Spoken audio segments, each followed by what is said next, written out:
ഉണ്ടെന്നാണ് പറയാനുള്ളത്. പറഞ്ഞ ആൾക്കാരെ കഴിഞ്ഞ് തിരികെ വന്ന് കാല് പിടിക്കണം ദിലീപേട്ടന്റെ.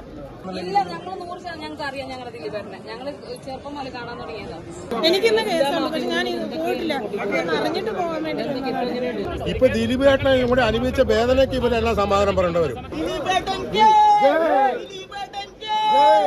വളരെ സന്തോഷം. നീതി കിട്ടി, ദിലീപേട്ടന് നീതി കിട്ടി. ഇനി പടത്തിന് പെരുന്നാളാണ്.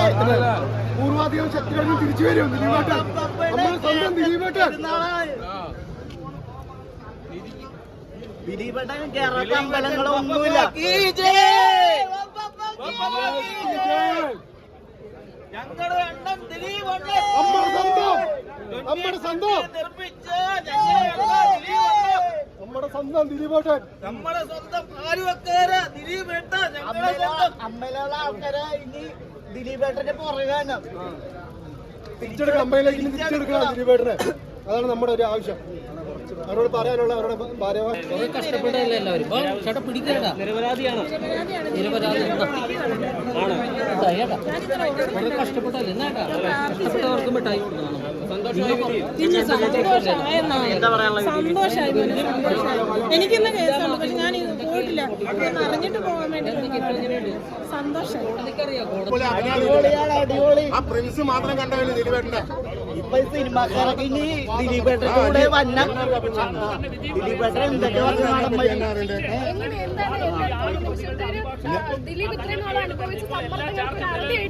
ഇപ്പൊ ദിലീപേട്ടനെ ഇവിടെ അനുഭവിച്ച വേദനയ്ക്ക് ഇവരെല്ലാം സമാധാനം പറയേണ്ടി വരും. അതാണ് നമുക്കിത് പറയാനുള്ളൂ. കാര്യം ലോകമെമ്പാടും അറിഞ്ഞ സംഭവമാണ് ഇത്. കോലുകളൊക്കെ ഉണ്ടായ സംഭവമാണ്. ഈ ദിലീപേട്ടന് ഒത്തിരി സ്ഥലത്തേക്ക് ഗൾഫിൽ പോവാത്ത ഒത്തിരി അങ്ങോട്ട് പോവാത്ത എല്ലാ സാധനങ്ങളും കട്ട് ചെയ്തു. ഒത്തിരി പ്രയാസങ്ങളും ബുദ്ധിമുട്ടുകളും അങ്ങനെ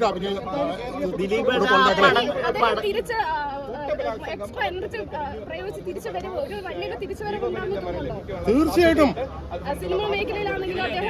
നമ്മൾ സിനിമ മേഖലയായിട്ടല്ല പറഞ്ഞ. കോടതിക്ക് മുഖ്യം തെളിവാ വേണ്ട. ഈ നാട്ടുകാർ പോലീസുകാരെ ഇത് അനുസരിച്ച് അതിന്റെ തെളിവ് വേണ്ട. അല്ലാണ്ട് അവിടെ പറഞ്ഞു ഇവിടെ പറഞ്ഞല്ല. ഇത് കോടതിക്ക് ബോധ്യമായി അങ്ങനെ ഒരു കുറ്റം ചെയ്തത് അങ്ങനെ കോടതി വിട്ടേക്കണത്. നമ്മളിപ്പോ 10 പേര് ഇപ്പൊ കുറ്റക്കാരാന്ന് വേണ്ടി കോടതി തെളിയിക്കണം. അതാണ് നിയമം നല്ല നടപ്പാക്കേണ്ടത്. അത് തന്നെ വെരി ഗുഡ്. അതെ വളരെ സന്തോഷമുണ്ട്. ഇനി അടുത്ത പടം ബബബേലേ അമ്പലത്തിൽ പോയിട്ട് കരയണല്ലേ ദിലീപേട്ടനല്ലേ തിയേറ്ററിൽ കിടന്ന് കരയണെന്ന് ഈ വിധി വരാൻ വേണ്ടി. അപ്പൊ ദിലീപേട്ടന്റെ ഒരു ഇതൊന്ന് നമുക്ക് ഒന്ന് ഓർക്കാലോ. അപ്പൊ ദിലീപേട്ടന് വിധിയെ വളരെ എന്താ പറയാ സന്തോഷത്തോടെ സ്വാഗതം ചെയ്യുന്നു. കാരണം ഇപ്പോൾ 6 പേര് കുറ്റക്കാരാണെന്ന് കോടതി തന്നെ പറഞ്ഞിട്ടുണ്ട്. അവർ ചെയ്തത് എന്താണെന്നുള്ളത് വരും ദിവസങ്ങളിൽ നമുക്ക് മനസ്സിലാവും. നമ്മൾ വിശ്വസിച്ചിരുന്നത് എട്ടാം സ്ഥാനത്തുള്ള ദിലീപ് എന്ന ആള് ഈ കൃത്യം ചെയ്യില്ല, അദ്ദേഹത്തെ ഈ കേസിലേക്ക് മനഃപൂർവ്വം ആരോ കുടിക്കിയതാണ് എന്ന് വിശ്വസിച്ചിരുന്നു. അത് തന്നെയാണ് ഇപ്പോൾ കോടതിയിൽ ഒഴിവാക്കലൂടെ നമുക്ക് മനസ്സിലാക്കുന്നത്. എൻ്റെ പേരാണോ റാണി ഷൈൻ, കൊച്ചി.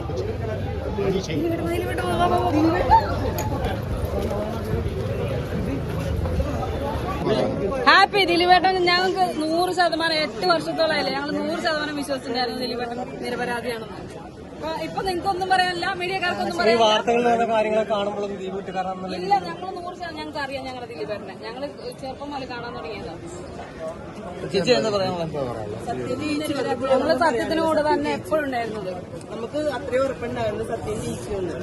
അത് കോടതി തിരിച്ചറിഞ്ഞു, സത്യം ജയിച്ചു. വളരെ സന്തോഷം. നിരപരാധിയാണ്. എന്നും ഞങ്ങൾ പറഞ്ഞായിരുന്നു, അന്നും ഇന്നും എന്നും ഞങ്ങൾ പറഞ്ഞായിരുന്നു ദിലീപേട്ടൻ നിരപരാധിയാണെന്ന്. ഞങ്ങൾക്ക് 100% വിശ്വാസമായിരുന്നു ദിലീപേട്ടൻ. മാധ്യമങ്ങൾ ഞങ്ങൾക്ക് 100% വിശ്വാസമില്ല. കള്ളത്തരങ്ങൾ മാത്രം പറയുന്നവരവര്. ദിലീപേട്ടൻ തന്നെയാണ് യഥാർത്ഥ ഇര. ആ മനുഷ്യനൊപ്പം കേരളത്തിലെ മുഴുവൻ ജനങ്ങളും എല്ലാ സ്ത്രീകളടക്കം പൂർണ്ണമായിട്ടും അദ്ദേഹത്തിന് സപ്പോർട്ട് ചെയ്തു. ദൈവത്തിന് നന്ദി പറയുന്നു. നമ്മളെല്ലാവരും കേരള പൊതുസമൂഹം കാത്തിരുന്ന ഒരു വിധിയാണ്. ദിലീപേട്ടനെ കള്ളക്കേസിൽ കുടുക്കിയതാണെന്ന് ഏതൊരു സാധാരണക്കാരനും മനസ്സിലാവുന്ന ഒരു കേസാണിത്. ഒരു തെളിവുമില്ലാതെ ഒരു മനുഷ്യനെ ഇത്രയും 8 വർഷം നമ്പിനാരായണന് ശേഷം കേരളം കണ്ട ഏറ്റവും വലിയ മാധ്യമ വേട്ടയുടെയും പൊതുവിചാരണയും ഇരയാണ് ദിലീപേട്ടൻ എന്ന് പറയുന്ന വ്യക്തി. സത്യം ജയിച്ചു. യഥാർത്ഥത്തിൽ നമ്മളെല്ലാവരും ഈ നിമിഷം വരെ പലരും ദിലീപേട്ടനെ സ്നേഹിക്കുന്നവർ എല്ലാവരുടെയും മുമ്പിൽ പുള്ളിയെ ഒരു മോശക്കാരനാക്കാൻ വേണ്ടിയിട്ട് കാട്ടിക്കൂട്ടിയ എല്ലാ വിഫല ശ്രമവും കാറ്റിൽ പറത്തിക്കൊണ്ട് ദിലീപേട്ടൻ വിജയിച്ചിരിക്കുന്നു. കാരണം എല്ലാവരുടെ പ്രാർത്ഥനയും എന്താ പറയാ, നമുക്ക് പറയാൻ വാക്കുകളിൽ അത്രമാത്രം ഒരു നമ്മൾ കാത്തിരുന്ന വിധിയാണ്. എല്ലാവർക്കും ഹൃദയത്തിൽ തൊട്ട് നന്ദി പറയുന്നു. എന്ന് പറഞ്ഞുകൊണ്ട് അദ്ദേഹത്തിനെ അറസ്റ്റ് ചെയ്ത് പൊതുസമൂഹത്തിന്റെ മുമ്പിൽ അദ്ദേഹം കുറ്റവാളിയാണെന്ന രീതിയിൽ 17 വ്യക്തമായ തെളിവുണ്ടെന്ന് അറസ്റ്റ് ചെയ്ത പോലീസാണ്. അതിനുശേഷം അറസ്റ്റ് ചെയ്തതിനു ശേഷം തെളിവുണ്ടാക്കാൻ വേണ്ടി പരക്കം പായുന്നതാണ് നമ്മൾ കണ്ടത്, പൊതുസമൂഹം കണ്ടത്. ഈ കേസിന്റെ നാൾവഴികൾ പരിശോധിച്ചു കഴിഞ്ഞാൽ ഈ കേസിൽ ഒരു ചെറിയ കണിക പോലും ദിലീപ് എന്ന് പറയുന്ന വ്യക്തിയെ ഉൾപ്പെടുത്താനുള്ള ഒരു തെളിവില്ല. കാരണം കള്ളക്കേസ് ആയതുകൊണ്ട് തന്നെ ഇവരെങ്ങനെ തെളിവുണ്ടാക്കിയാലും അത് കോടതിയിൽ നിലനിൽക്കില്ല. മാധ്യമങ്ങൾക്ക് കൃത്യമായിട്ട് വേട്ടയാടാം, മാധ്യമ വിചാരണ നടത്താം. പക്ഷെ കോടതി എന്ന് പറയുന്നത് ഏതൊരു സാധാരണക്കാരൻ്റെയും ആശ്രയമാണ്. നമ്മുടെ നിരപരാധിത്വം തെളിയിക്കേണ്ടത് കോടതികളിലാണ്. ശരിക്കും ഒന്ന് ആലോചിക്കുക, നമ്മളെല്ലാവരും ഒരു തെറ്റ് ചെയ്തിട്ടുണ്ടെങ്കിൽ അല്ലെങ്കിൽ തെറ്റ് ചെയ്യാതെ ഒരു വ്യക്തിയെ അറസ്റ്റ് ചെയ്യുമ്പോൾ ഉണ്ടാകുന്ന ഒരു മാനസികാവസ്ഥ, അദ്ദേഹത്തിന് ഈ 8 വർഷം അദ്ദേഹത്തിനുണ്ടായ മാനഹാനിയും ഇത്രയും പൊതുസമൂഹത്തിന്റെ മുമ്പിൽ അദ്ദേഹത്തിനെ മോശക്കാരനാക്കാൻ പറ്റിയ ഈ വിടവ് എങ്ങനെ നികർത്തും? നമ്പിനാരായണന് ശേഷം കേരളം കണ്ട ഏറ്റവും വലിയ മാധ്യമ വേട്ടയ്ക്കും പൊതുജനങ്ങളെ നിർത്തി വിചാരണ നടത്തുന്ന രീതിയിലാണ് മാധ്യമങ്ങൾ ചെയ്തുകൊണ്ടിരുന്നത്. എല്ലാം ഇന്നത്തെ ഈ ദിവസം കോടതി അത് ആരാണ് യഥാർത്ഥ ഇരയെന്ന് കേരള പൊതുസമൂഹത്തിനോട് മുമ്പിൽ അറിയിച്ചിരിക്കുകയാണ്.